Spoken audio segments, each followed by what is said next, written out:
Hiya, I'm going to read you a bit more of Skellig. We're on chapter 39. "Don't call Dr. Death," I murmured. "Don't call Dr. Death." I was slumped on the floorboards. Mina was kneeling over me. She stroked my brow, whispered my name. "Not Dr. Death," I said again. "No," she said, "not Dr. Death." I struggled to sit up. I leaned against the wall beneath the window. "Touch your heart," she said. I did this and I felt the beating there. "See," she said, "but it's only mine. It's not the baby's." "Oh, Michael." I felt my strength coming back to me. I swallowed, squeezed my eyes, tightened my fists. I felt my heart again. "It's only my heart, Nina, not the baby's. The baby's dead." "You can't know for certain," she said. I pulled myself to my feet. "I think I can, Nina." She held me as we went out of the room and into the darkness of the house. "Where is he?" I asked as we went down. No answer. "You looked everywhere," I said. "Yes, everywhere." She touched my heart again and it was still the same. "She's dead," I whispered. "But maybe she's fine." "I'll phone the hospital," I said. But I knew I wouldn't dare. We went out into the spring light. As we stepped out, we saw blackbird fledglings tottering into the cover of hedges. In the lane, an unknown cat hunched behind a dustbin and watched us pass by with hostile eyes. "Your dad'll come for you soon," said Mina. "He'll tell you everything's fine." "Don't tell him about me," I said. "He doesn't need to worry about me." She smiled and squeezed me tight. "Where the hell is Skellig?" I said. She shook her head and we walked on. Miles above us, a great heavy bird flapped across the blue. "William Blake used to faint sometimes," said Mina. "He said the soul was able to leap out of the body for a while and then leap back in again. He said it could be caused by great fear or enormous pain. Sometimes it was because of too much joy. It was possible to be overwhelmed by the presence of so much beauty in the world." We walked on. My body was heavy and awkward, like I was arthritic, like I was turning to stone. "I think you understand that," she said. I couldn't speak. My mouth was dry and sour, like I'd swallowed the owl's leavings from the windowsill. "Yes," she said, "that's what he said. The soul leaps out and then leaps back." She laughed. "It's like a dance." We went back to Mina's house. We sat on the step and watched the fledglings. "Maybe he's gone away forever, like he said he would," I said. I held my hand against my heart, and we waited for Dad to come home. Mina's mother rested a wooden board on her knees. She smiled and put a pomegranate on the board. "Pomegranate," she said. "Isn't it a lovely word?" She cut through the fruit with a kitchen knife. The red juice leaked out. The hundreds of seeds inside were exposed. "It's what Persephone ate while she was waiting in the underworld," she said. She gave a quarter to me, a quarter to Mina, and took a quarter for herself. She gave us pins to pick the pips out with, and we sat there nibbling away the sweet flesh from the bitter seed. "Look at all the life in this," she said. "Every pip could become a tree, and every tree could bear another 100 fruits, and every fruit could bear another 100 trees, and so on, into infinity." I picked the pips from my tongue with my fingers. "Just imagine," she said, "if every seed grew, there'd be no room in the world for anything but pomegranate trees." I licked my lips. Mina sat close against me. We watched the blackbirds returning time and again to feed their young. I watched the sky and imagined Skellig flying away, a tiny black speck travelling over the endless curves of the world. The phone rang and my heart thudded and raced as Mina's mother went inside, but it wasn't Dad. I picked seed after seed from the fruit. "How's your heart?" whispered Mina. I tried to find the baby's gentle beat beneath my fast and frightened thud. I shook my head. "She isn't there." The sun climbed through the sky, became warmer, warmer. Soon Mrs. Dando cycled into the street and saw us sitting there. She bustled into the garden while the blackbirds squawked their warning calls from the rooftop and fledglings scuttled into cover. "Such a lovely day," she said. She beamed at us. "We're all missing you again," she said. Mina's mother gave her the final quarter of the pomegranate, and she nibbled the seeds and giggled. "Pomegranates," she said. Not had one of these since I was a girl of 12. She told me about Leaky and Coot and all the others. They keep telling me, get Michael to come back. She gave me a new folder of work. There was a drawing of the opened body with arrows pointing to its parts.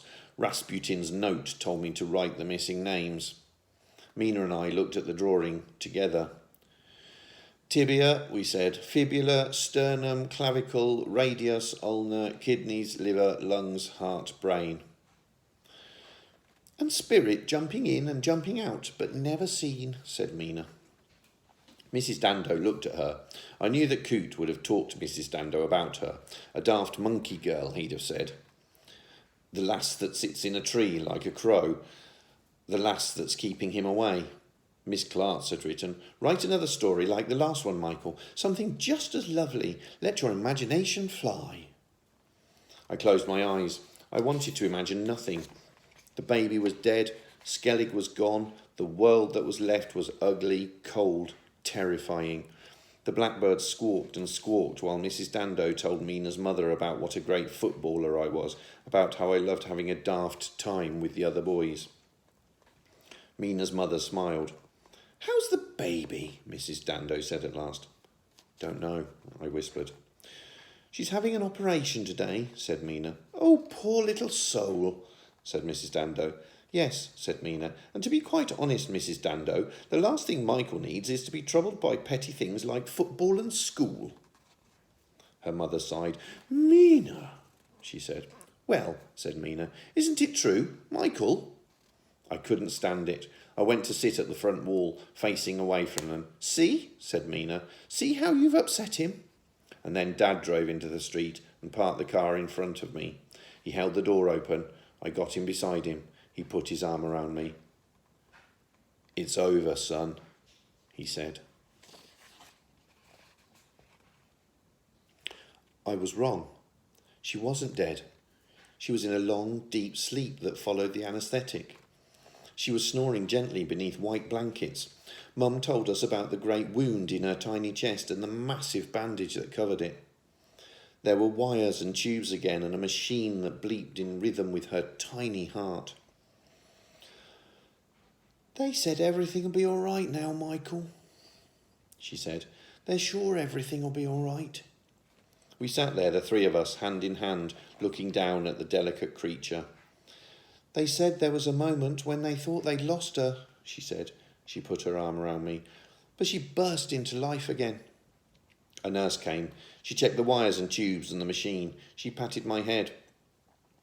Your sister's got an heart of fire, she said. She's a little fighter. She won't give in. You still say your prayers for her? Asked Mum. Yes, I said. We've been wondering again what to call her, said Dad. Persephone, I said. They laughed. Too much of a mouthful, he said. It has to be something very little and very strong, Mum said. Just like she is. Gus, said Dad, and we giggled. Butch, I said. Garth, said Dad. Buster, said Mum. Look, said Mum, she's dreaming. And she was. Her eyes were moving behind their lids. Wonder what she sees, said Dad. Only nice things, I hope, said Mum. I'm sure that's right, said Dad. Look at her face, sweet and still, nearly smiling. Little angel. I know, we could call her Angela. But no, too long. It was the strangest thing, said Mum. She stopped and shook her head. What was? Said Dad. She crinkled her face up, like she was embarrassed. Well, she said, I was lying here last night, tossing and turning, kept getting up to look at her, kept dropping off to sleep, and the strangest of dreams. And, said Dad, and I saw this man, that's all. Another dream, though, I was sure I was wide awake. He was standing over the baby. He was filthy, all in black, an ancient dusty suit, a great hunch on his back, hair all matted and tangled. I was terrified. I wanted to reach out to him. I wanted to push him away. I wanted to scream. Get away from our baby! I wanted to shout for the nurses and doctors, but I couldn't move, couldn't speak, and I was sure he was going to take her away. But then he turned and looked at me, his face as white and dry as chalk. And there was such tenderness in his eyes. and for some reason I knew he hadn't come to harm her. I knew it would be all right." She stopped again and shook her head. "And?" said Dad. "And then he reached right down with both hands and lifted her up. She was wide awake. They stared and stared into each other's eyes. He started slowly to turn around." "Like they were dancing," I said. "That's right, like they were dancing. And then the strangest thing of all." She laughed at us and shrugged. "And the strangest thing of all was there were wings on the baby's back. Not solid wings, transparent, ghostly, hardly visible, but there they were. Little feathery things. It looked so funny, the strange tall man and the little baby and the wings. And that was it. He put her back down, he turned and looked at me again, and it was over. I slept like a log the rest of the night. When I woke up, they were already getting her ready for the operation. But I wasn't worried anymore. I kissed her and whispered to her how much we all loved her, and they took her away. I knew it was going to be all right." "And it is," said Dad. "And it is." She poked me in the ribs. "Must have been thinking about what you asked me. What are shoulder blades for, eh?" I smiled and nodded. Yes. The baby's eyes kept moving, seeing the things she imagined in her sleep. "Funny little chick," said Dad. "What can she be seeing?" "Skellig," I whispered to myself. "Skellig." "It isn't over," said Mum. "You know that, don't you? We'll have to protect her always, especially at first." "I know," I said. "We'll love her and love her and love her." We left soon afterwards. In the corridor, I saw Dr. McNabola coming out of the lift with a clutch of students in white coats around him. I told Dad just to wait a minute. I ran to Dr. McNabola. He looked down at me. "Doctor," I said, "I told you about my friend. Remember, the one with arthritis?" He puffed his chest out and drew his shoulders up. "Aha," he said. "So, is he ready for my needles and my saw?" "No," I said. "He seems to be getting better." "Splendid," he said. "Cod liver oil and a dose of positive thinking, eh? Maybe he'll escape me yet." The students giggled. "Can love help a person to get better?" I asked. He raised his eyebrows, pursed his lips, tapped his chin. One of the students took a notebook and pencil from her pocket. "Love?" said the doctor. What can we doctors know about love, eh?" He winked at the student with the notebook and she blushed. "Love is the child that breathes our breath. Love is the child that scatters death." "William Blake?" I said. He laughed. "We have an educated man before us," he said. He smiled properly for the first time. "Tell your friend that I hope he and I never have to meet." Then he winked at me, turned, and led the students away. "What was that about?" said Dad, when I hurried back to him. "Nothing," I said. "Somebody I met soon after the baby came in." He laughed. "Mystery man, that's who you are." In the car park on the way home, we wound the windows down and he sang "The Black Hills of Dakota" at the top of his voice. I put my hands together and hooted like an owl. "That's good," he said. "I like that. That's really good. You'll have to show me how to do that one. Not while I'm driving, though, eh?" We smiled as we drove through the busy city streets. "She's not out of danger yet," he said. "You do understand that, don't you?" "Yes, but she will be, won't she?" "Yes," he yelled. "Yes, she blinking will." And he sang again. "Have to get on with that blinking house now, eh?" he said. "I know. We can have 27 and 53 tonight, eh?" 27 and 53, I said. Sweetest of nectars. Sweetest of nectars. I like that. Sweetest of blinking nectars. The last part of Skellig coming up soon. Stay safe.